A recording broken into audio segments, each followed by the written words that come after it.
Supaya Tuhan itu mengaruniakan kepada kita itu hati yang taat, hati yang baru.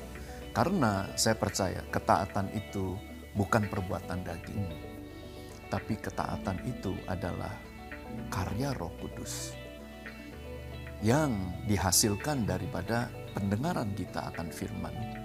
Karena act of faith itu adalah ketaatan.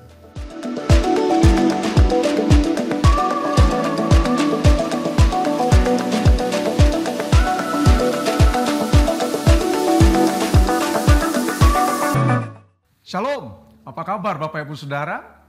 Selamat datang di acara Leadership Talk, di mana bulan yang baru, saya percaya ada berkat yang baru, harapan yang baru, dan saya percaya perkenan Tuhan juga selalu ada bersama dengan kita. Nah Bapak Ibu Saudara, di bulan ini maka ada tema yang luar biasa yang Tuhan berikan bagi setiap kita, yaitu ketaatan adalah anugerah Tuhan. Nah Bapak Ibu Saudara, tanpa membuang waktu lebih banyak, apa itu yang akan kita bahas dalam percakapan pada kesempatan kali ini. Nah Bapak Ibu Saudara, saya berharap Bapak Ibu Saudara untuk tetap dapat menyaksikan acara ini. Dan Bapak Ibu Saudara boleh kita menyimak dan Bapak Ibu Saudara boleh ikut ambil bagian dengan mengirimkan teks ataupun pesan-pesan moral yang Bapak Ibu Saudara dapat. Sehingga kita bisa saling memberkati satu dengan yang lain. Dan tanpa membuang waktu lebih banyak lagi, mari saya mengajak kita untuk menyapa terlebih dahulu para narasumber kita yang sudah tidak asing bagi kita pada hari ini. Di studio kami telah hadir narasumber yang pertama yaitu Bapak Pendeta Bambang Yonan. Selalu Pak. Shalom. Apa kabar Pak? Bapak Luar baik biasa. ya Pak ya?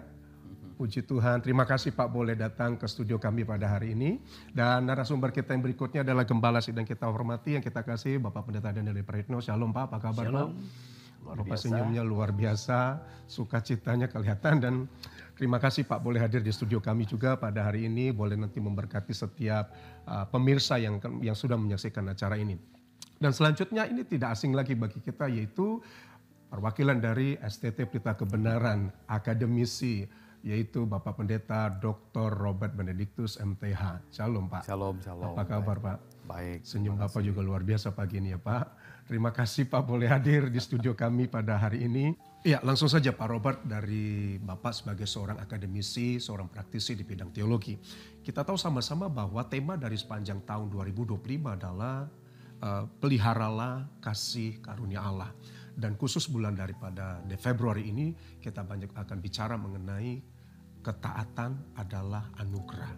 Yang diambil dari kitab Yeskiel pasal 36 ayat 26 yang berbunyi, kamu akan kuberikan hati yang baru dan roh yang baru di dalam batinmu, dan aku akan menjauhkan dari tubuhmu hati yang keras dan kuberikan kepadamu hati yang taat.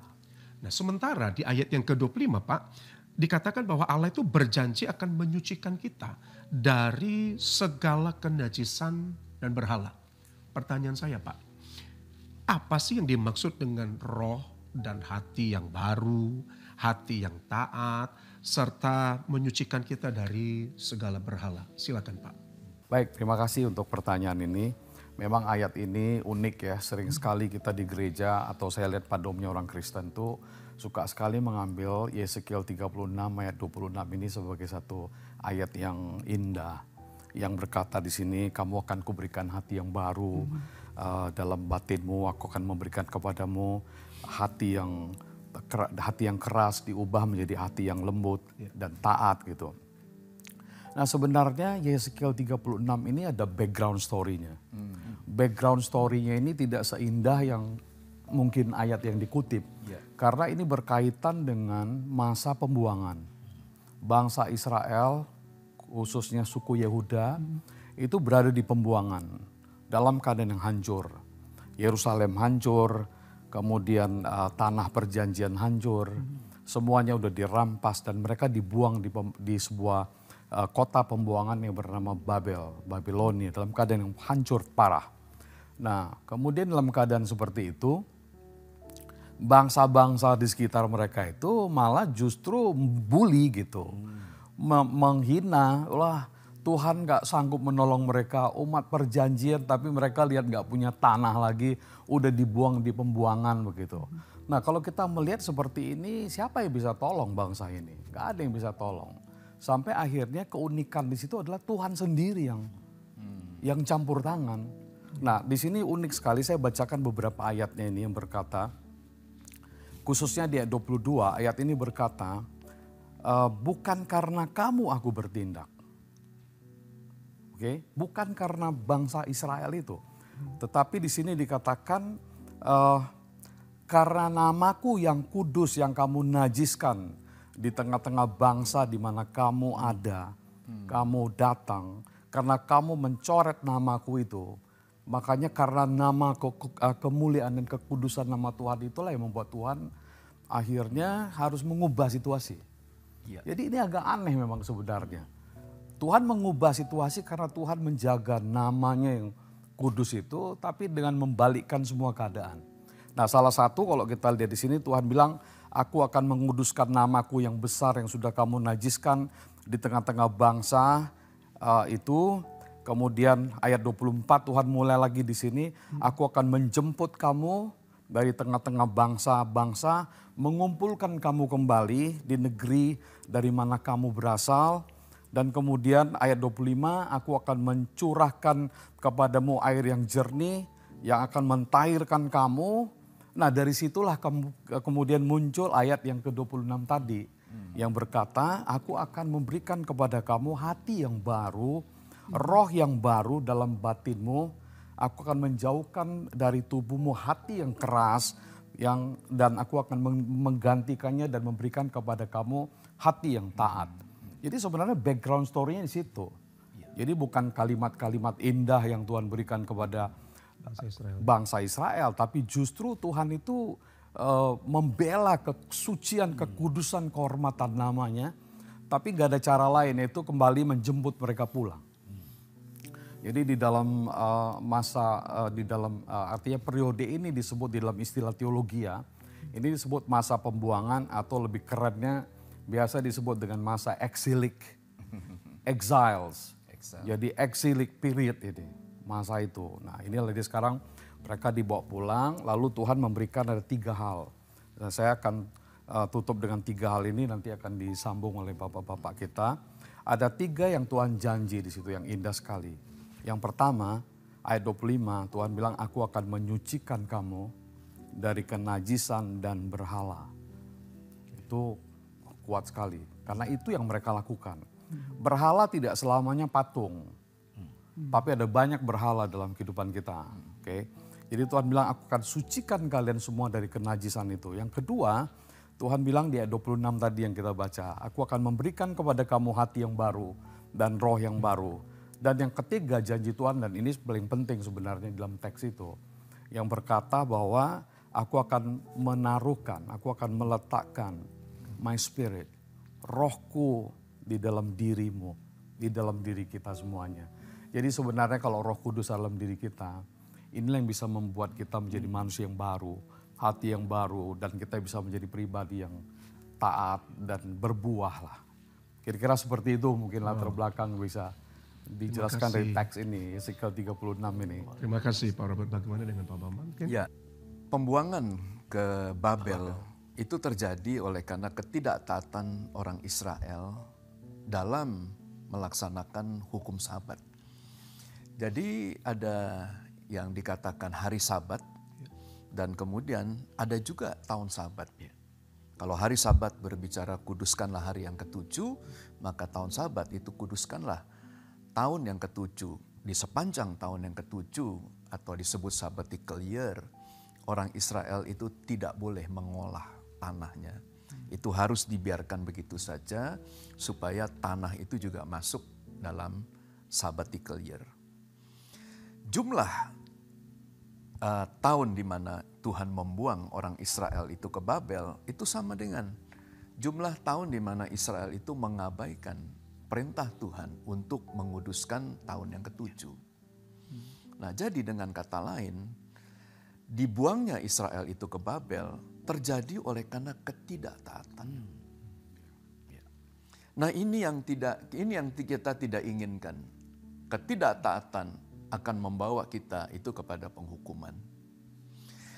Di dalam Ibrani pasal yang ke-11 ayat yang ke-7 dan ayat yang ke-8, nah itu menceritakan bahwa ketaatan adalah act of faith. Jadi itu bagian daripada langkah iman atau perbuatan karena seorang itu beriman. Nuh membuat bahtera, dicatat karena dia taat.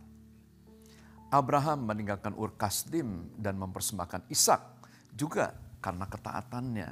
Dari mana ketaatan itu muncul? Dari iman.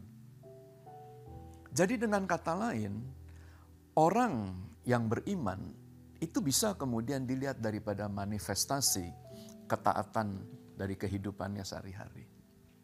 Orang yang tidak beriman juga bisa dilihat dari ketidaktaatannya. Nah, pertanyaannya, bagaimana cara kita itu bisa memiliki hati yang taat? Maka yang pertama, karena ketaatan itu berasal daripada iman, atau dia adalah bagian daripada iman, maka yang pertama, ini kita perlu membaca firman Tuhan.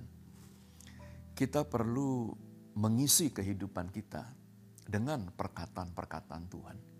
Karena manusia hidup bukan dari roti saja, tapi manusia juga hidup dari setiap firman yang keluar daripada mulut Allah. Dan yang kedua, dan yang penting, sesuai dengan tema kita dari kitab Yeskiel, kita perlu berdoa. Berdoa supaya Tuhan itu memberikan kepada kita itu hati yang baru.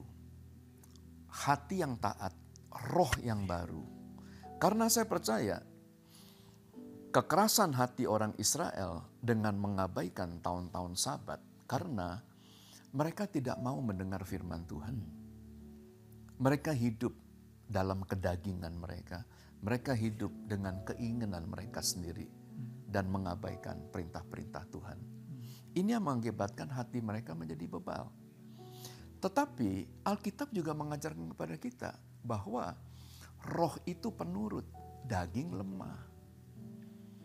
Jadi, kalau kita ini punya anak yang tidak taat, nah, jangan hanya disiplinkan saja dengan hukuman, tapi perlu didoakan supaya Roh Kudus itu mulai menjamah anak-anak kita. Roh Kudus memenuhi anak-anak kita, supaya Tuhan itu memberikan kepada anak-anak kita roh dan hati yang taat.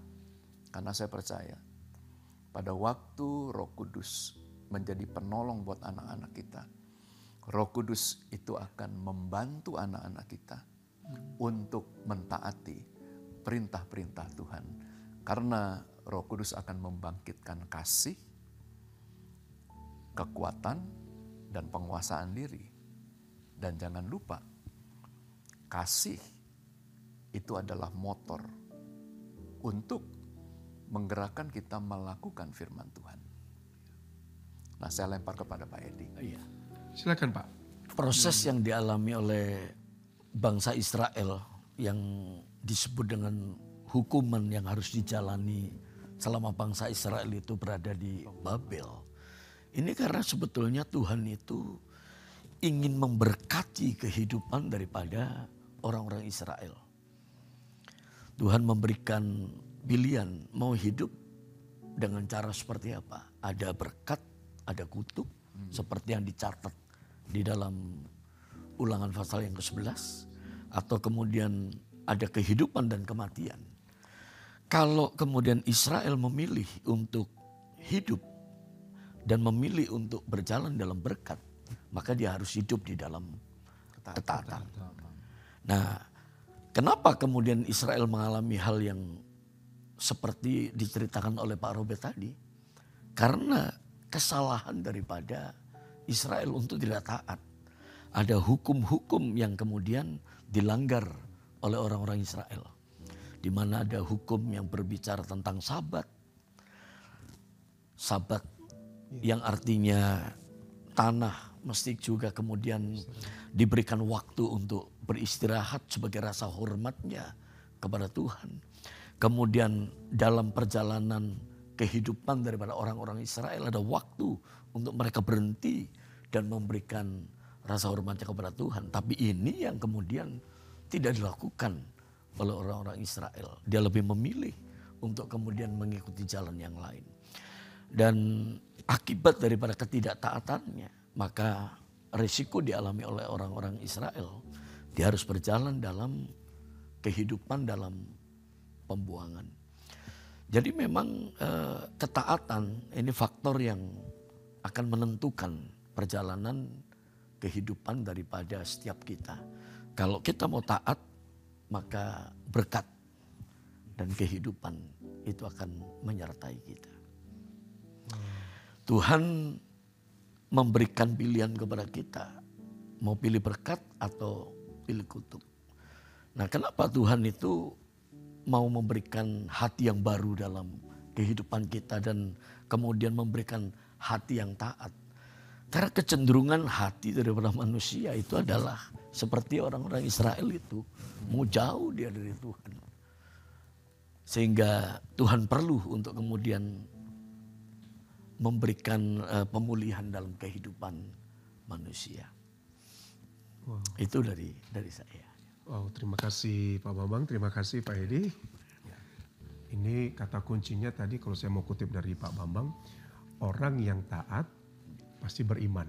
Orang yang beriman pasti taat, itu nggak bisa dipisahkan gitu ya Pak ya. Nggak bisa dipisahkan. Jadi hari ini mungkin yang menjadi pertanyaan kita, perenungan kita pada hari ini, apakah kita termasuk orang beriman? Karena ukuran dari orang beriman pasti dia taat. Dan gitu ya Pak ya. Nah, banyak orang punya iman, saya punya iman ini. Ternyata ketaatannya juga kurang. Nah, mungkin ini bisa menjadi perenungan buat kita pada hari-hari ini. Sepanjang bulan ini Bapak Ibu Saudara. Dan saya mau ingatkan buat kita begini Bapak Ibu. Setiap bulan tema yang diberikan Tuhan bagi kita. Sekali lagi ini bukan tema yang hanya berlaku untuk bulan itu saja. Tema bulan ini saja dan tema bulan depan saja. No. Kita sudah banyak bicara dari bulan-bulan yang lalu dan bulan ini kita diingatkan kembali untuk yang namanya ketaatan. Dan ketaatan itu adalah bukti daripada iman kita. Pertanyaannya pada hari ini, perenungan kita pada hari ini para hamba-hamba Tuhan, umat Tuhan. Apakah kita sudah termasuk orang yang taat? Bukan karena tadi ketakutan, punishment, karena peraturan, karena bla bla bla bla. Tetapi apakah kita termasuk orang yang taat karena kita mengerti kebenaran firman Tuhan. Ya. Kalau Bapak Ibu Saudara mulai berpikir dan Bapak Ibu Saudara diberkati, mari masuk kepada komen Anda. Ayo kita boleh memberkati teman-teman yang lain dalam komen-komen yang bisa membangun satu dengan yang lain.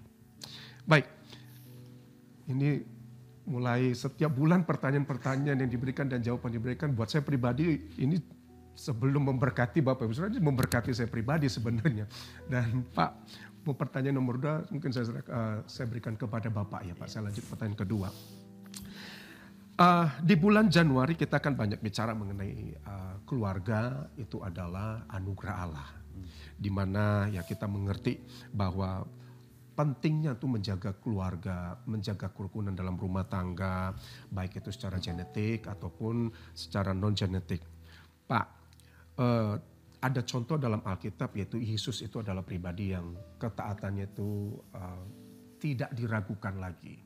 Ketaatannya itu merupakan teladan bagi setiap kita, bahkan sampai kapanpun, sampai mungkin kita ke surga ya, dia adalah teladan yang kita punya.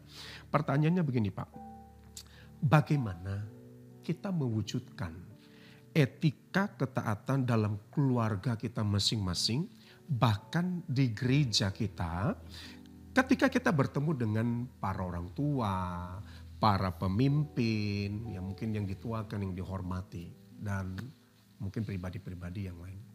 Silakan Pak. Ada satu ayat yang sangat memberkati saya, yaitu yang terambil dari kitab Ibrani, yang mengatakan bahwa Ibrani 5 ayat 8. Ya. Dan sekalipun ia adalah anak, ia telah belajar menjadi taat dari apa yang telah dideritanya. Jadi Tuhan Yesus itu kan adalah disebut itu anak Allah yang hidup. Dia adalah utusan dari surga. Tapi pada waktu Tuhan Yesus itu datang untuk melayani di muka bumi ini, maka dia masuk dalam satu kelas yang namanya ketaatan. Dan dia mesti belajar untuk menjadi taat. Nah, demikian juga kita sebagai anak di rumah. Nah, mau tidak mau, suka tidak suka, kita mesti belajar taat. Nah, kenapa kita mesti belajar taat? Karena ketaatan itu adalah kunci untuk keberhasilan. Contoh, di dalam Amsal pasal yang ke-13, ayat yang ke-13 katakan begini, siapa meremehkan firman, maka ia akan menanggung akibatnya. Tapi siapa yang taat kepada perintah akan menerima balasannya. Tadi Pak Edi sampaikan, kepada kita Tuhan itu memberikan pilihan. Pilih kehidupan, kematian, berkat, dan kutuk. Tapi ayat yang berikutnya katakan, pilihlah kehidupan. Nah, pilihlah berkat. Supaya kamu bisa hidup dalam keadaan yang baik. Nah, bagaimana cara anak-anak itu bisa menikmati satu kehidupan yang baik? Maka untuk mencapai kehidupan yang baik ini, maka anak-anak perlu diajarkan untuk TAAT, perlu untuk taat. Yang pertama, taat kepada orang tua. Yang kedua, taat kepada guru-gurunya, taat kepada pemerintah. Itu mesti diajarkan. Karena ketaatan itu adalah satu langkah iman, act of faith. Nah, sehingga langkah iman itu perlu kemudian dipelajari dari hari ke hari. Sehingga langkah iman itu sudah menjadi satu gaya hidup buat kita. Bahwa ketaatan itu bukan karena kita dipaksa, disuruh, ditekan. Tapi kepaksaan itu mengalir dari hati yang paling dalam. Yaitu karena kita memiliki iman. Dan yang kedua, ketaatan. Nah, itu kita lakukan karena kita mengasihi. Kayak contoh kan, kita mengasihi anak-anak kita. Nah, nggak perlu disuruh lah. Kita mempersiapkan kebutuhan untuk mereka hidup. Nah, kita mengasuh mereka. Setiap pagi kita mandikan mereka pada waktu mereka masih bayi. Nah, ketaatan yang seperti ini, yaitu ketaatan yang lahir karena kita mengasihi. Yang saya kira itu perlu diajarkan kepada anak-anak kita. Kamu taat bukan karena nanti kamu lolos daripada penghukuman atau penghakiman. No. Kamu taat karena kamu mengasihi. Kamu mengasihi Tuhan, kamu taat. Kamu mengasihi sesama, kamu juga taat. Bagaimana dengan Pak Edi? Iya. Ketaatan ini seperti yang disampaikan oleh Pak Bambang dan juga mungkin ini bisa jadi tag kita di pertemuan ini, itu adalah gambaran daripada orang beriman. Jadi nggak bisa lepas ini ya, ketaatan dengan iman, kehidupan daripada orang beriman. Dan Alkitab itu mengajarkan memang, kalau kita kemudian baca dari Efesus pasal 6, dari ayat pertama sampai dengan ayat yang ke-6, bagaimana anak itu kemudian terhadap orang tua, kemudian kasih daripada orang tua terhadap anak-anaknya, hamba dan tuan dan sebagainya. Ini artinya memang Tuhan mau mengajak setiap kita, baik di ruang keluarga maupun di ruang yang lebih besar, gereja, publik, untuk kemudian memperhatikan hal yang berhubungan dengan ketaatan. Tantangan memang ini cukup besar dalam masalah ketidaktaatan ini. Karena kalau kita lihat dalam kehidupan sehari-hari, kita ini masih proses dan masih belajar untuk kemudian hidup di dalam ketaatan yang menunjukkan bahwa kita ini orang beriman. Nah, oleh karena itu sebagai seorang hamba Tuhan dan juga kita yang ada dalam gereja, khususnya gereja kita ini, kita ini mengedepankan salah satunya adalah kehidupan ketaatan dalam ruang etika di dalam publik. Ada kelas-kelas yang kemudian diajarkan, ada pelatihan-pelatihan yang kemudian kita berikan, ada kemudian pendidikan-pendidikan yang kemudian diajarkan, dan semuanya ini memiliki nilai-nilai yang berhubungan dengan ketaatan. Karena cara kita menunjukkan iman kita itu adalah dari apakah kita ini mau hidup di dalam ketaatan itu. Contoh misalnya nih, kalau di kita ini ada kebiasaan kalau yang masuk adalah para pemimpin, orang tua, maka kita kemudian berdiri untuk memberikan hormat. Ini langkah-langkah yang kelihatannya kecil, tapi ini adalah nilai-nilai yang kemudian bisa dinikmati dan dilihat oleh orang lain. Taat untuk kemudian kita berterima kasih dalam kehidupan keluarga, juga mengajarkan anak-anak dan orang tua juga bagaimana bersikap terhadap anak-anaknya. Cukup Pak. Terima kasih. Bagaimana dengan Pak Robert? Ya, jadi ekspresi yang barusan Pak Edi sampaikan tuh ekspresi orang yang kita hormati, para pemimpin kita, baik itu di keluarga besar seperti keluarga Kristus di gereja, keluarga kita sendiri, kita berdiri, kita beri hormat. Itu semuanya kan seharusnya tidak dengan secara terpaksa. Bukan karena kita mau buat-buat seperti itu, enggak. Harusnya itu sebuah ekspresi yang spontan gitu. Spontan yang lahir, saya percaya dari apa yang kita sedang bicarakan ini di talk show ini, bahwa ketaatan itu sebenarnya satu yang tadi Pak Bambang bilang, itu adalah ekspresi iman. Itu pasti itu. Itu adalah buah dari iman kita, ekspresi iman kita. Tapi yang kedua juga itu ekspresi kasih, juga kita udah bicarakan. Ekspresi kasih itu. Karena Tuhan itu sendiri katakan dalam Yohanes 14 ayat 15, bahwa Tuhan bilang begini, jika kamu mengasihi aku, maka kamu akan menuruti segala perintah-perintahku. Jadi ini bukan paksaan, bukan teror, bukan kita bukan tapi tekanan gitu ya. Ekspresi yang natural, ekspresi yang natural yang harus lahir dari kehidupan kita sebagai orang percaya, orang Kristen, siapapun itu. Ya. Ada satu frasa kata dengar dalam bahasa Ibrani. Nah sebenarnya itu juga diterjemahkan sebagai kata taat. Taat, betul. Dan setiap kali kalau kita membaca firman Tuhan, dengarlah hai Israel.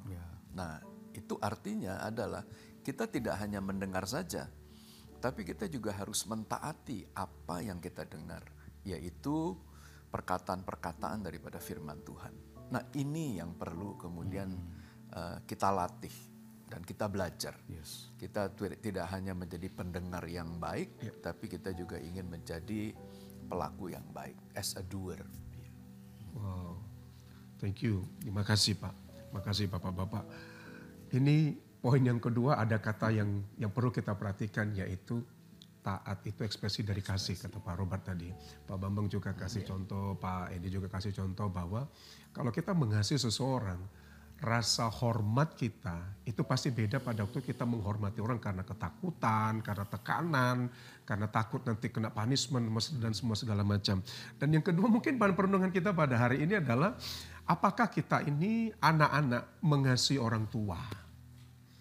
Apakah kita menghormati orang tua kita karena mungkin takut begini bla bla bla bla bla.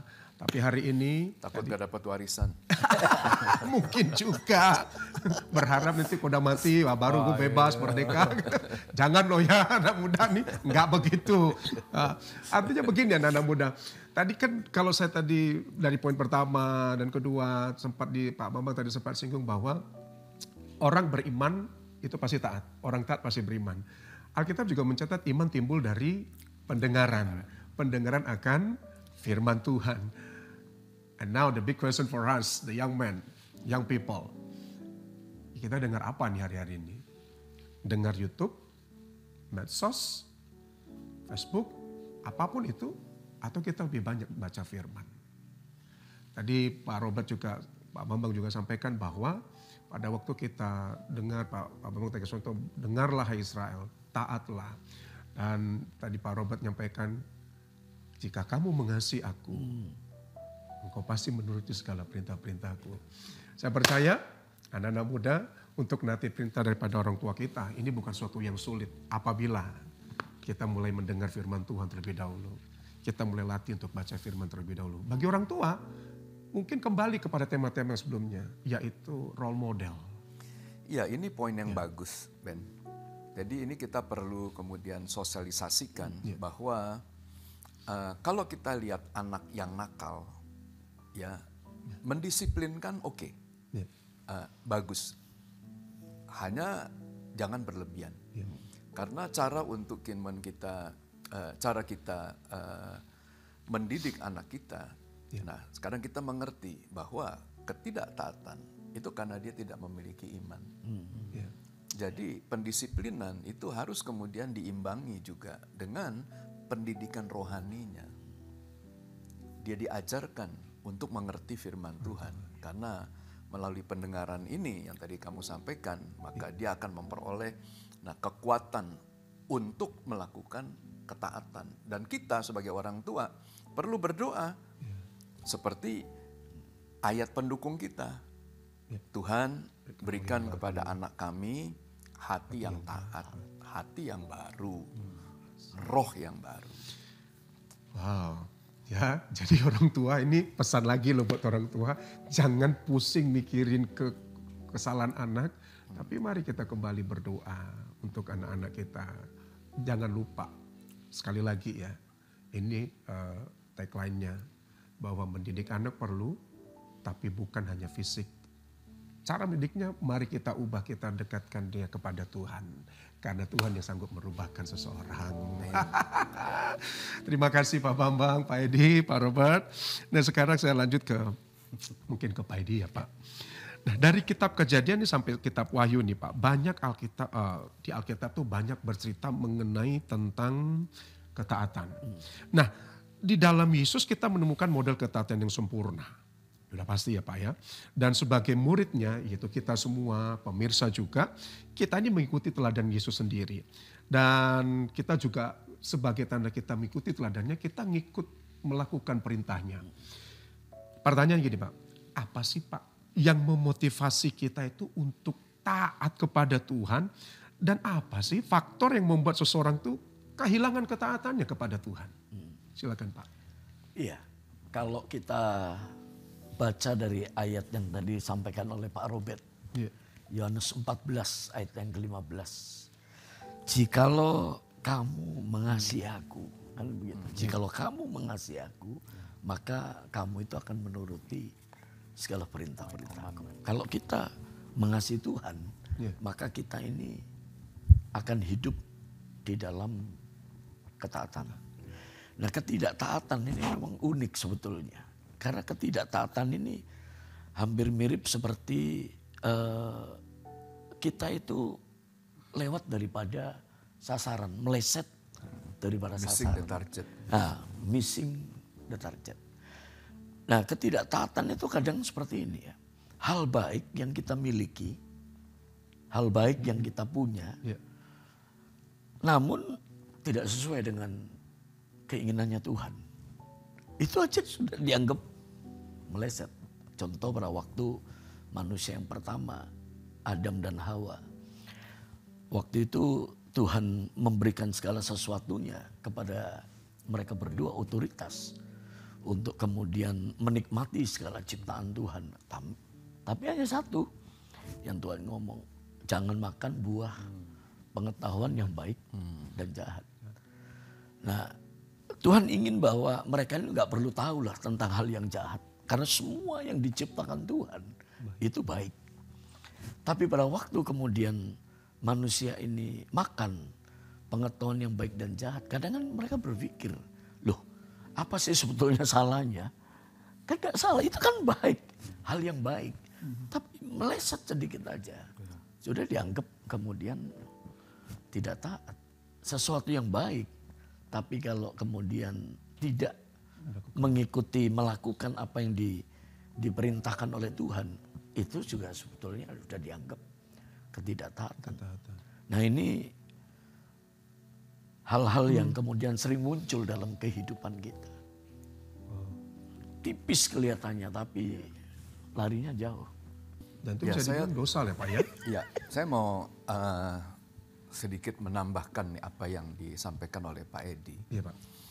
Jadi gini, kata Kristen itu memiliki pengertian tuh pengikut Kristus.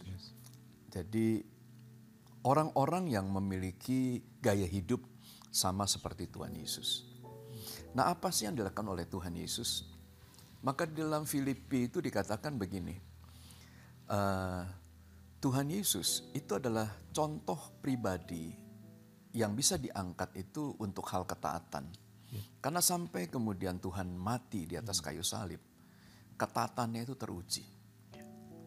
Dia tidak menolak apa yang diinginkan oleh Bapa untuk terjadi dalam kehidupan daripada Tuhan Yesus itu sendiri.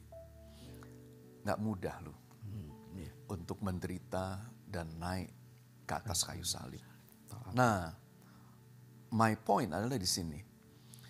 Mau nggak kamu tuh disebut orang Kristen?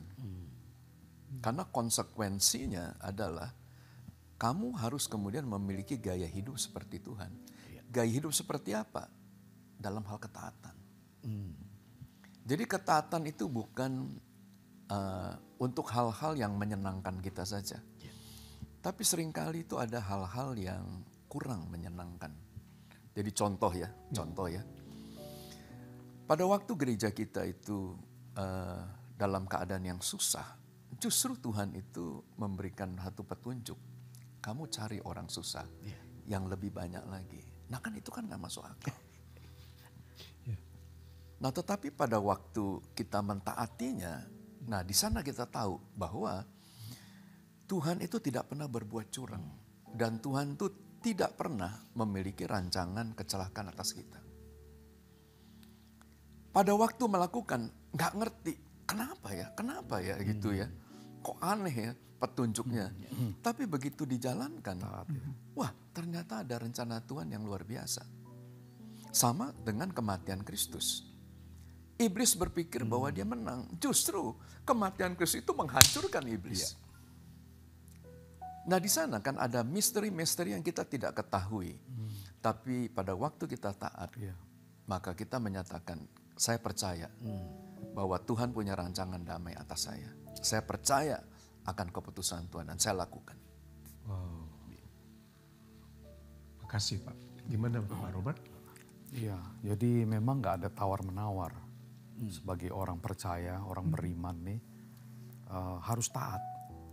Dan itu tadi kita udah kutip beberapa kali, Yohanes 14 ayat 15 tadi, yang berkata, jika engkau mengasihiku, maka engkau akan mengikuti, menuruti semua perintah-perintahku. It's a commandment sebenarnya. Ya kan? If you love me, you will keep my commandments. Jadi ini memang perintah. Tuhan perintahkan kita sebenarnya untuk taat. Nggak bisa kita pilih untuk mau taat atau tidak mau taat. Harus taat. Yang kedua, kalau komen saya di dalam pertanyaan ini, kita bangun sedikit nilainya. Ketaatan itu adalah ekspresi iman tadi Bapak bilang. Yang kedua kita ambil dari firman yang berkata ketaatan itu juga adalah ekspresi kasih. Ya kan? Tapi sekarang saya teringat ada hal yang ketiga. Ketaatan itu sebenarnya juga adalah ekspresi dari ibadah kita. Itu ekspresi ibadah kita itu. Karena firman berkata dalam Roma 12 ayat 1-nya, karena itu saudara-saudara demi kemurahan Allah aku menasihatkan kamu supaya kamu mempersembahkan hidupmu yang kudus, yang berkenan kepada Allah. Itu adalah ibadahmu yang sejati. Jadi tanpa ketaatan kita nggak bisa membangun ini semua. Nggak bisa membangun iman, nggak bisa membangun kasih. Juga nggak ada ekspresi ibadah kita. Jadi sebenarnya ketika seorang memang taat dalam hidupnya, kita bisa melihat ini semua begitu indah. spontan dan itu mengalir begitu natural dalam kehidupan sehari-hari. Kira gitu. Wow, ini banyak hal yang kita diberkati juga. Terima kasih Bapak-Bapak. Ini ada lagi nambah bahwa ketaatan itu adalah ekspresi daripada ibadah. Ya, saya percaya iman, kasih, ibadah itu nggak bisa berdiri masing-masing. Kan begitu ya, nggak mungkin orang beribadah tanpa iman. Nggak mungkin orang bisa beriman nggak beribadah, dan orang yang beribadah nggak mungkin dia hidupnya nggak ada kasih. Jadi tiga-tiga ini nggak bisa kita, oh saya milih kasih, nggak bisa. Jadi tiga-tiganya harus ada dalam kehidupan orang Kristen yang notabene-nya kata Pak Bambang itu di kitab Kisah 11 ayat 26, pengikut Kristus itu adalah Kristen. Dan itu nggak bisa ditoleransi. Ini perenungan lagi buat kita semua Bapak Ibu Saudara. Apakah kita benar orang Kristen yang sejati? Apakah kita the true Christian hari-hari ini? Karena ngikut, gak mudah rupanya ya. Karena kayak Pak Bambang bilang ngikut Kristus itu ya bukan hanya untuk kita kesenangan kita, tapi untuk hal yang tidak baik pun untuk taat itu susah juga. Tadi disampaikan oleh Pak Bambang contoh udah dalam keadaan gereja susah, mungkin awal-awal bangun gereja ya Pak ya. Nah, beberapa episode yang lalu juga Pak Bambang pernah saksikan di tengah-tengah keadaan yang susah malah disuruh cari orang susah. Kan gitu kan.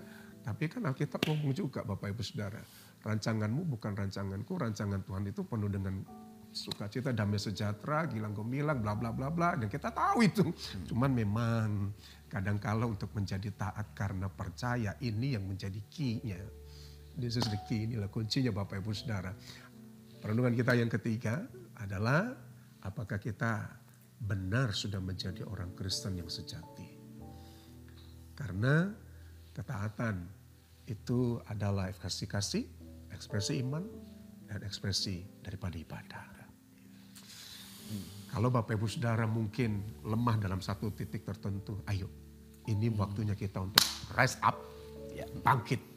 Dan kita bisa menjadi pribadi yang taat karena berkat Tuhan pasti ada yang lebih besar buat kita. Baik, selanjutnya ini Pak, tadi Pak Robert sempat singgung mengenai, saya lompat ke Pak Robert saja. Tadi Pak Robert sempat singgung mengenai ibadah. Kan begitu ya Pak. Nah ini kan Tuhan ini sangat menghargai. Ya sangat menyukai bahwa mengenai ketaatan. Dan berkali-kali kita membaca ya kalau kita baca Alkitab bahwa Tuhan ini memberkati dan menghargai orang yang taat. Artinya orang taat tentunya dengan kasih, dengan iman itu. Maka oleh imannya dia bisa diberkati. Gini Pak. Demikian juga ketidaktaatan memiliki konsekuensi yang serius. Karena tadi Pak Edi bilang bahwa keinginan yang baik tidak diikuti dengan melakukan apa yang dikatakan oleh Tuhan. Artinya kan ketidaktaatan. Dan akhir itu sama dengan dosa. Dosa itu kan yang sedikit saja udah dosa. Nah salah satu wilayah ketaatan yang harus kita perhatikan adalah ketaatan dalam berkorban. Ketaatan dalam memberikan persembahan yang tentunya ini merupakan packaging yang ada di dalam satu ibadah. Ya tentunya ya kita tahu sama-sama juga kan di kitab Keluaran Tuhan manggil orang Israel keluar dari tanah Mesir tujuannya satu untuk ibadah dan membawa korban. Jadi esensi daripada ibadah itu mempersembahkan, kita membawa sesuatu kepada Tuhan. Nah pertanyaan gini Pak, pertanyaan saya adalah mengapa kita harus taat dalam memberi persembahan yang disebut sedek, yang dimana pemazmur yaitu Daud ini memberikan persembahan dalam artian sedek dan memberikan persembahan itu dengan benar, layak, pantas kepada Tuhan sehingga korban itu yang kita berikan kepada Allah itu berkenan di hadapan Tuhan. Silakan Pak. Iya, dalam kaitannya dengan memberi persembahan. Ya. Memang kita baca di Alkitab ada begitu banyak ayat-ayat yang bicara soal itu. Dan salah satunya yang kita kutip itu dari kitab Mazmur pasal 4 tadi. Ayat yang ke-6 bagaimana Daud bicara soal memberikan persembahan dengan cara bahasa Ibrani itu sedek. Yeah. Ini sebuah koreksi juga buat kita untuk ke depan ini. Bagaimana kita memberikan persembahan. Bagaimana kita membawa persembahan kita. Bagaimana kita mengerti untuk memberikan korban-korban itu kepada Tuhan. Apakah dengan berat hati, apakah dengan asal-asal.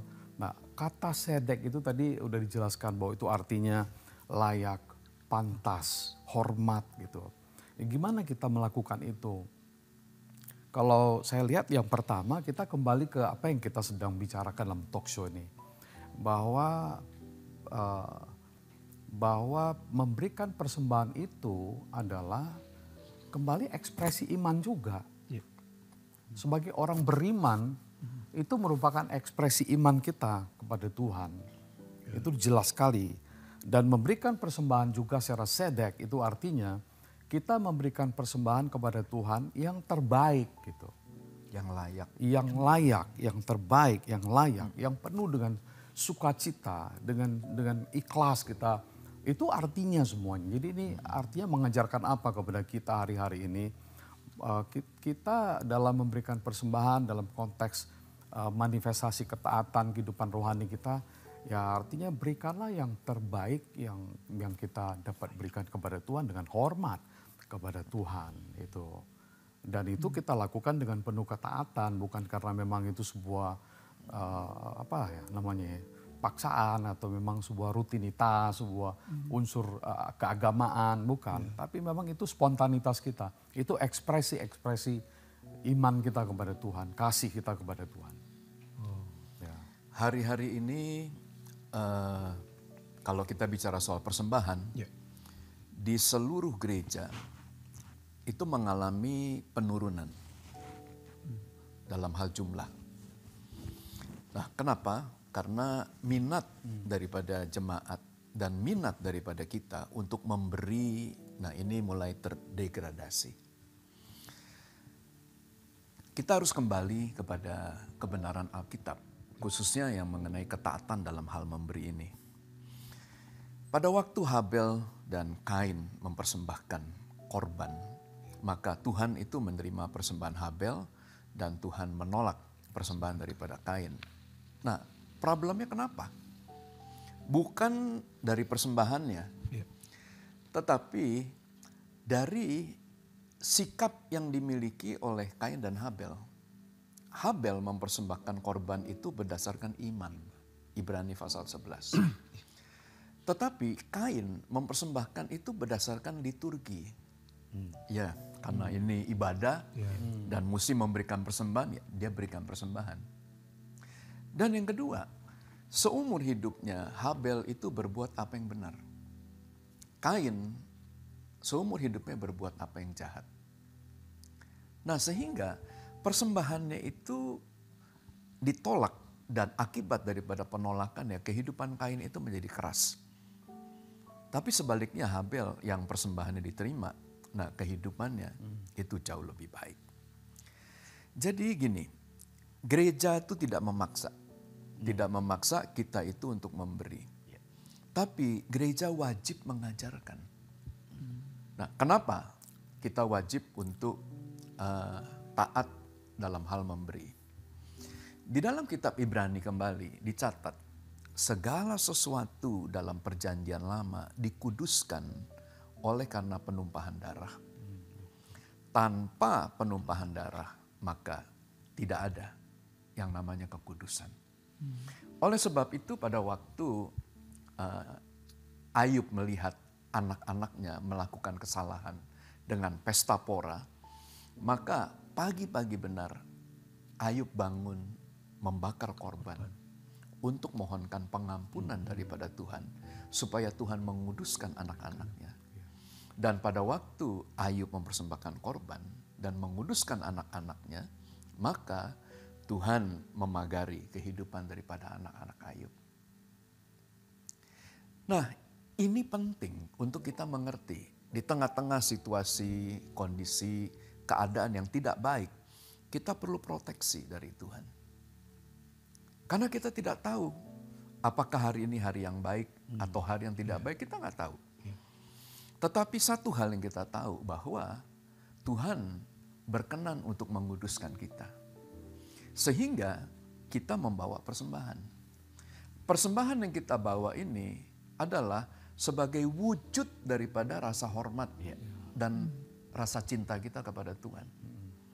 Tuhan, saya membawa persembahan ini bukan untuk menyogok Tuhan, bukan untuk mengharapkan sesuatu terjadi, tapi saya datang membawa persembahan ini sebagai tanda bahwa saya menghormati campur tangan Tuhan dalam hidup saya. Dan saya membawa persembahan ini karena saya mengasihi Tuhan. Sebagai ungkapan daripada rasa syukur saya. Dan saya membawa persembahan ini. Dan secara pribadi, tiap bulan Ben, saya mendisiplinkan diri at least 30% dari income saya. Saya kembalikan itu sebagai persembahan, sebagai ucapan syukur, sebagai rasa terima kasih. Dan saya berdoa supaya persembahan saya ini akan mengingat pengorbanan Kristus di atas kayu salib. Memang dalam perjanjian baru semuanya anugerah. Tetapi bagaimana cara kita merespek, menghargai pengorbanan Kristus di atas kayu salib yang adalah anugerah, yaitu dengan setia membawa persembahan. Karena tiap kali kita mempersembahkan, kita ingat pengorbanan Kristus di atas kayu salib. Nah, oleh sebab itu saya berharap kita kembali lagi taat dan kita kembali lagi disiplin dalam membawa persembahan-persembahan. Mungkin Pak Edi sebagai gembala. Boleh Pak, silakan Pak. Persembahan itu yang sampaikan Pak Bambang dan Pak Robert, ungkapan rasa syukur kita, di mana kita itu mengasihi Tuhan di dalam kehidupan kita. Kalau kita lihat peristiwa yang dialami oleh Nuh juga demikian. Setelah Nuh dibebaskan dari air bah yang begitu luar biasa pada waktu itu, sebagai rasa syukurnya, maka Nuh kemudian mempersembahkan korban. Dan korban yang di tengah-tengah keadaan yang tidak baik pada waktu itu menjadi korban yang menyenangkan hati Tuhan. Sedek itu sesuatu yang patut dan layak untuk kemudian dipersembahkan. Yang disertai dengan kejujuran, keikhlasan, dan kerelaan daripada orang yang kemudian mempersembahkan. Dan persembahan ini kan memiliki model berbagai macam. Kalau di zaman dulu kita melihat korban yang dipersembahkan itu ada persembahan-persembahan dalam bentuk pertanian, dalam bentuk juga ternak dan sebagainya. Tapi kemudian kita lihat persembahan daripada orang-orang Majus yang pada waktu bertemu dengan bayi daripada Tuhan Yesus. Maka kita bisa melihat bagaimana cara orang Majus ini memberikan rasa hormatnya kepada Tuhan Yesus. Dia bawa emas, kemenyan, dan mur. Kemudian dalam perjanjian baru kita juga melihat bagaimana seorang janda, seorang yang dianggap tidak memiliki uang yang banyak, tapi dengan rasa syukur dia malah membawa persembahan dalam bentuk uang. Dan dia persembahkan itu di rumah Tuhan. Dan kita lihat perkembangan daripada persembahan sampai dalam jemaat mula-mula juga demikian. Saling membagi satu dengan yang lain, saling memberi sehingga mereka tidak hidup di dalam kekurangan. Sampai kemudian pelayanan daripada Paulus. Paulus kemudian mulai membawa orang-orang untuk kemudian juga hidup dengan membagi, hidup dengan memberi. Yang artinya sampai kapanpun pada waktu kita ini ada di dunia, rasa syukur kepada Tuhan ini kemudian ditunjukkan dengan cara kita itu memberikan persembahan. Dan ini gambaran daripada ketaatan. Saya setuju dengan apa yang beberapa waktu yang lalu disampaikan oleh Pak Bambang. Ada begitu banyak orang-orang yang berusaha untuk kemudian menghapuskan persembahan di muka bumi ini. Jadi ini resikonya cukup besar kalau sampai kemudian orang kehilangan rasa hormatnya kepada Tuhan. Kan pemikiran banyak orang, oh iya sekarang gereja udah tidak perlu lagi duit, oh ini udah kaya. Enggak, tidak demikian. Karena bukan masalah kalau kita memberi orang lain itu menjadi lebih kaya dan sebagainya. Tidak, rasa hormat kita kembali. Taat kita itu kepada Tuhan. Pos daripada persepuluhan itu menunjukkan bagaimana rasa hormat dan kemudian taat kita kepada Tuhan. Tuhan janji kalau kita baca dari kitab Maleakhi kan begitu. Kalau kamu kemudian membawa persembahan itu sebagai rasa hormatnya kepada Tuhan, maka Tuhan tuh buka berkat-berkat yang amat begitu luar biasa. Dan ini kesaksian, ada begitu banyak orang-orang percaya yang ada di wadah pelayanan kita, itu hidupnya diubahkan itu oleh karena kekuatan daripada persembahan. Dan kita juga melihat semuanya itu. Ya kita ini kan juga mengalami hal yang seperti itu. Kekuatan perjalanan daripada pelayanan kita. Kekuatan perjalanan daripada hidup kita itu karena gaya hidup yang memberi. Gaya hidup di mana aja kita itu berada. Kita itu punya gaya hidup untuk memberi. Karena kita belajar untuk taat. Baik dari hal persepuluhan, baik dari hal persembahan syukur kita, dari begitu macam hal. Jadi orang bisa melihat, wah betul. Dan pengelolaan daripada keuangan kita itu berdasarkan iman kita kepada Tuhan. Karena kan kita juga diberikan pilihan. Ayo, kepada siapa kamu mau beribadah? Kepada Tuhan atau kepada Mammon? Dan yang satu ini jangan dipikir, oh ini gak perlu lagi kita lakukan itu. Wah ini itu akan menjauhkan kita dari rasa hormat kita itu kepada Tuhan. Balik ekspresi kita ya kita tunjukkan. Ada banyak orang-orang percaya di kita, di wadah kita yang diubah hidupnya, diberkati dari sesuatu yang tidak ada artinya apa-apa, berubah. Itu oleh karena mereka belajar untuk taat. Kuasa persembahan. Kuasa daripada persembahan itu dinikmati di dalam kehidupannya. Dari kecil jadi gede, lebih gede, nah itulah. Saya kira ini yang perlu untuk disosialisasikan. Bahwa ya memberi itu bukan bicara itu soal tabur tuai saja. Tapi memberi itu adalah ungkapan daripada rasa syukur, rasa hormat, rasa mengasihi kita. Nah, sehingga kita membawa yang terbaik dan kita membawa dengan disiplin. Iya. Wow. Mungkin saya tadi diberkati loh dengan tadi Pak Bambang ngutip mengenai ayat Habel seumur hidupnya melakukan yang benar, Kain seumur hidupnya melakukan hal yang jahat. Pada waktu ini kan ibaratnya Habel udah masa hidupnya sebelum mempersembahkan hidupnya benar. Kain kan masih hidup lagi. Nah kenapa Kain disebut sampai kita seumur hidupnya melakukan yang jahat? Pemikiran saya gini, apakah karena mindset dia pada waktu memberi itu nggak benar sehingga apapun yang dilakukan karena ketidaktaatan, ketidak-understandingan dia dengan persembahan, tidak mengerti mengenai siapa Tuhan, maka itu salah akhirnya. Mindset yang dimiliki oleh Kain itu mengakibatkan actionnya ke depan juga jadinya salah. Dan hari ini Bapak Ibu Saudara mungkin yang kita perlu perhatikan adalah pada waktu kita memberikan persembahan, ini sekali lagi bukan seperti kata Bapak Bambang ataupun kata Pak Hedi dan narasumber, bukan hanya untuk mendapatkan profit pada waktu saya memberi. Ya bukan tabur tuai. Bukan tabur tuai saja, tapi bentuk ketaatan kita. Tentunya sekali lagi ketaatan itu karena iman percaya kita kepada Tuhan, karena kita mengasihi Tuhan, dan karena kita itu mau beribadah kepada Tuhan. Saya kasih contoh boleh ya Pak ya, contohnya bagi dalam sehari-hari, bagi dulu nih anak-anak muda, ya bapak-bapak yang dulu masih pacaran gitu ya. Laki-laki mau berkorban untuk pacarnya dan sampai menikah seorang suami memberikan semuanya untuk istrinya, kan begitu ya. Kenapa? Karena cinta, karena mengasihi. Bagi kita pada hari ini jadi perenungan, jangan tanya kasih Tuhan bagi kita, tapi hari ini mari kita renungkan apakah kita mengasihi Tuhan. Jangan tanya apa yang Tuhan sudah berikan bagi kita, tapi hari ini mari tanya apakah saya sudah memberikan yang terbaik untuk Tuhan.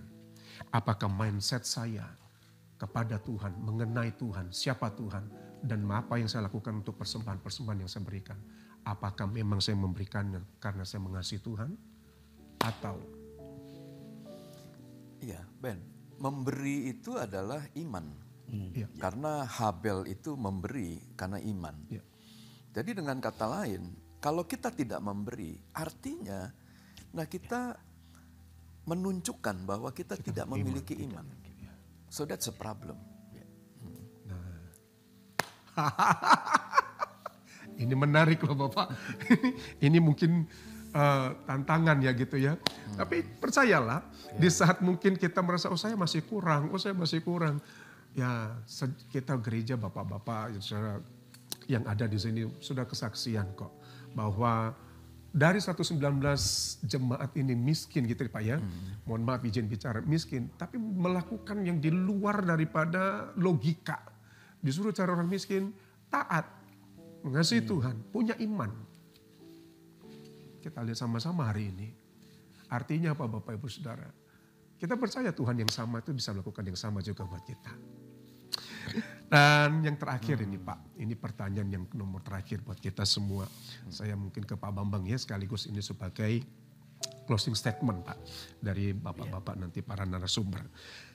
Pada waktu Tuhan Yesus ditanya oleh murid-muridnya tentang tanda kedatangannya dan tanda kesudahan daripada dunia ini, maka Tuhan Yesus itu menjawab di kitab Lukas pasal 21 ayat yang ke-11, yaitu bahwa salah satunya adalah penyakit menular, perang, kelaparan, dan di kitab Matius pasal 24 ayat 14 juga berkata, dan Injil kerajaan ini akan diberitakan di seluruh dunia menjadi kesaksian bagi semua bangsa, barulah sesudah itu kesudahan itu akan berakhir. Nah Pak, kita ini kan gak bisa menyelesaikan amanat agung dengan kekuatan sendiri. Tentunya kita perlu satu pribadi yang disebut dengan kekuatan daripada Roh Kudus di akhir zaman ini. Dan pesan terakhir daripada Tuhan Yesus sebelum naik ke surga itu adalah, tetapi kamu akan menerima kuasa di kitab Kisah Rasul pasal yang pertama ayat 8, tetapi kamu akan menerima kuasa kalau Roh Kudus turun atas kamu dan kamu akan menjadi saksiku di seluruh Yerusalem, Yudea, Samaria, bahkan sampai ke ujung-ujung bumi. Nah, ketaatan ini adalah kunci daripada penuaian jiwa pada akhir zaman. Nah, hari-hari ini maka gereja juga bicara mengenai Pentakosta yang ketiga. Dan ujung daripada Pentakosta kita adalah penuaian jiwa. Nah, Pak, pertanyaan saya sekaligus menjadi closing statement dari Bapak. Apa langkah-langkah yang harus kita lakukan sebagai gereja untuk siap dan taat kepada penuaian jiwa-jiwa? Silakan Pak. Saya ingin memberikan esensi daripada Pentakosta ketiga. Pentakosta ketiga itu adalah gerakan daripada Roh Kudus pada hari-hari terakhir untuk menggenapi amanat agung daripada Tuhan Yesus. Nah, pertanyaannya, apa yang kita mesti lakukan di dalam menggenapi amanat agung daripada Tuhan Yesus? Nah, maka ayat kunci kita ada pada Roma pasal yang ke-5 ayat yang ke-19 yang mengatakan begini, oleh karena ketidaktaatan daripada satu orang maka semua orang telah jatuh ke dalam dosa, tetapi oleh karena ketaatan daripada satu orang maka semua orang itu menjadi orang benar atau dibenarkan. Dosa daripada Taman Eden yang dilakukan oleh Adam yang mengakibatkan seluruh umat manusia itu jatuh dalam dosa karena ketidaktaatan. Jadi jangan dianggap ketidaktaatan itu satu hal yang boleh, ya boleh dilakukan, nggak dilakukan juga nggak apa-apa. No. Ketidaktaatan ini akan mengakibatkan sesuatu yang sangat fatal itu terjadi. Karena kejatuhan manusia ke dalam dosa itu terjadi oleh karena ketidaktaatan daripada Adam. Nah, bagaimana cara Tuhan Yesus menyelamatkan seisi dunia ini? Maka kitab Roma mencatat rahasia itu. Oleh karena ketaatan daripada Kristus, sehingga dia perlu naik ke atas kayu salib. Oleh karena ketaatan itu, maka semua orang itu dibenarkan. Jadi kalau kita itu mau menjadi bagian dalam penuaian pada hari-hari terakhir, gak ada jalan lain, Ben. Taat kepada apa yang kita dengar, dan yang kita dengar bukan dari orang lain, bukan dari berita, bukan dari internet, tapi yang kita dengar dari firman Tuhan. Jadi apa yang menjadi iman kita, lakukan. Karena iman dengan perbuatan, itu kita akan mencapai kesempurnaan. Nah, itu closing statement dari saya. Wow, terima kasih Pak. Bagaimana dengan Pak Edi? Iya, ketaatan ini memiliki koneksi dengan penuaian. Sudah pasti itu. Jadi karena ketaatan itu adalah benih awal ya, benih mula-mula untuk kita itu memperoleh tuaian. Tanpa ketaatan kita akan mengalami kesulitan untuk kemudian menuai. Seperti ayat yang tadi disampaikan oleh Pak Bambang dari Roma itu. Lewat satu orang dosa itu masuk dan mempengaruhi semuanya. Tetapi lewat ketaatan satu orang, maka semuanya ini kemudian berubah. Jadi cara kita menuai, ya kita mesti hidup di dalam ketaatan. Ya, Tuhan Yesus memberikan perintah ya sebelum dia naik ke surga. Ya. Tuhan berikan perintah kepada murid-muridnya, para rasul. Dia bilang, nantikan aku di Yerusalem. Maka maka kamu sekalian akan dipenuhi dengan kemuliaan dari tempat yang tinggi. Nah, apa yang mereka lakukan? Mereka nggak bubar. Mereka nggak tercerai-berai. Tapi mereka sehati semua. Bulat tekad, taat. Mereka berangkat ke Yerusalem. Dan itu yang kita kenal dengan istilah loteng Yerusalem. Di mana mereka berkumpul, berdoa di Kisah Para Rasul pasal 1. 120 orang berkumpul, berdoa. Ini cikal bakal penuaian, Pak. Dari situ kita lihat di Kisah Rasul pasal 2. Pentakosta, Roh Kudus dicurahkan. Mereka dipenuhi dengan Roh Kudus. Setelah itu Injil diberitakan, pasal 3 Petrus berkhotbah, 3.000 orang bertobat. Pasal 4, 5.000 orang bertobat. Dan itu terus angka itu bertambah, penuaian terjadi besar-besaran sampai ke Asia, sampai seterusnya. Jadi kita melihat bahwa kunci penuaian itu ada di memang ketaatan, ada di doa. Dan kita punya statement di gereja kita, tanpa menara doa tidak ada penuaian. Tidak ada penuaian. Jadi sebenarnya ya dalam tema kita pada bulan ini yang sangat penting sekali, yaitu ketaatan adalah anugerah daripada Tuhan. Marilah kita cherish, mari kita pelihara itu, dan kita bangun satu persatu mulai dari menara doa kita. Penuaian demi penuaian akan terjadi. Taatlah, itu kuncinya, taat. Mari bangun ketaatan, saudara sekalian. Terima kasih. Terima kasih Bapak-Bapak. Ini Bapak Ibu Saudara, statement yang luar biasa. Saya kembali akan mengulang statement dari Pak Bambang bahwa ketaatan itu bukan pilihan, tetapi ketaatan itu harus kita lakukan. Karena tanpa ketaatan, tidak ada berkat, tidak ada ini penuaian tidak terjadi. Kalau Bapak Ibu Saudara mau mengalami penuaian, mau nggak mau, suka nggak suka, taat.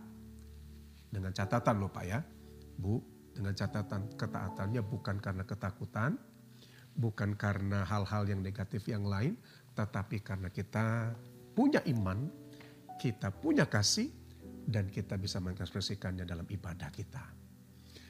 Waktu juga telah memisahkan kita pada kesempatan kita kali ini, dan Bapak Ibu Saudara akan mengucapkan terima kasih untuk ketersediaan Bapak Ibu Saudara untuk menyaksikan acara pada hari ini. Dan kita akan mengakhiri pertemuan kita, namun sebelumnya Bapak Gembala akan memimpin kita dalam doa. Silakan Pak. Mari kita berdoa. Saya ajak kita semua bersama-sama untuk tundukkan kepala dan berdoa. Tuhan, kami membuka hidup kami dan kami memohon Tuhan berkenan untuk memberikan hati yang baru, roh yang baru, hati yang taat di dalam kehidupan kami. Ampuni kami kalau kami bersalah di dalam begitu banyak hal, dalam perkataan kami, dalam tingkah laku kami, dalam perbuatan kami, bahkan kami bersalah tentang persembahan-persembahan kami. Hari ini kami mau kembali untuk datang kepada Tuhan. Kiranya Tuhan berkenan untuk memberikan segala sesuatu yang baru dalam hidup kami. Kami akan belajar untuk melakukan seperti apa yang Tuhan inginkan dalam kehidupan kami. Tuhan bimbing kami, penuhi setiap kami dengan Roh-Mu yang kudus, sehingga kami boleh berjalan di dalam petunjuk-petunjuk dan tuntunan arahan daripada Tuhan. Tuhan memberkati seluruh pekerjaan kami. Tuhan memberkati keluarga kami. Tuhan memberkati orang-orang yang kami sangat kasihi. Tuhan berkati keturunan-keturunan kami. Terima kasih, kami menyerahkan perjalanan kehidupan kami di sepanjang daripada bulan ini ke dalam tangan Tuhan. Hormat kemuliaan hanya bagi Tuhan. Dalam nama Tuhan Yesus kami sudah mengucap syukur. Amin. Amin. Amin. Terima kasih Pak. Terima kasih Pak.